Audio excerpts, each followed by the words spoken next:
কয়েকটা জিনিস আপনাদেরকে একটু বলা হয়নি, আমি তখন ভুলে স্কিপ করে গেছি। আমরা এই যে সাইন দিয়ে এখানে লিখি না, এটাকে বলা হচ্ছে রেজর সিনট্যাক্স। আর সি শার্প লেখার নিয়ম, আমরা এই যে CSHTML ফাইলটা আছে, যখনই আমাদের সি শার্পের দরকার হবে আমরা দিয়ে শুরু করব, তাহলে শেষ। যদি মাল্টিপল লাইন লেখার দরকার হয়, এখন এইটা লেখা মানে কি, এর মধ্যে সবই সি শার্প লিখবো। সি শার্পে আমাদের প্রতি লাইনের পরে কি করতে হয়, সেমিকোলন দিতে হয়।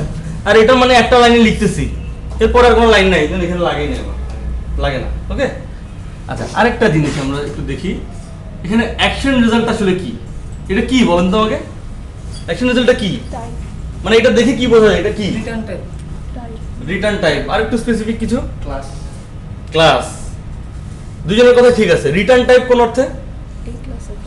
কারণ একটা মেথড তো একটা কিছু না কিছু রিটার্ন করে, সেটা প্রিমিটিভ টাইপ হোক অথবা ইউজার ডিফাইন টাইপ হোক। ইউজার ডিফাইন টাইপের মধ্যে আমরা যদি ক্লাসও লেখা যায়, এখানে এটা লিখছি। আচ্ছা, অ্যাকশন রেজাল্ট লিখছি, রিটার্ন ভিউ দিয়ে আমি রিটার্ন করতে পারছি, এই কথাটার মানে কি? আমার সেটা এই মেথডটা আমি বলতেছি অ্যাকশন রেজাল্ট রিটার্ন করবে, আমি তাকে রিটার্ন করতেছি একটা ভিউ, তার মানেটা কি আসলে? ভিউ যে জিনিসটা রিটার্ন করবে সেটা হয় অ্যাকশন ক্লাস, না হয় তার কোনো সাব ক্লাস। সাব ক্লাস মানে কি? সাব ক্লাসকে যারা যারা আমরা ইনহেরিটেন্সে কি পড়ছিলাম মনে আছে?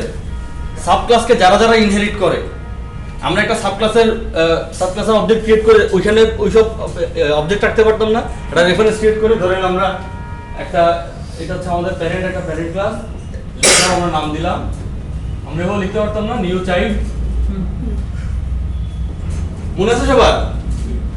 তার মানে এর মধ্যে আমি একেও পাঠাইতে পারি অথবা এর যে কোনো সাব ক্লাসকেও পাঠাইতে পারি। ক্লিয়ার? আচ্ছা, একটা মেথড কিভাবে সাব ক্লাস হবে? কোনটা? ভিউটা একটা মেথড না?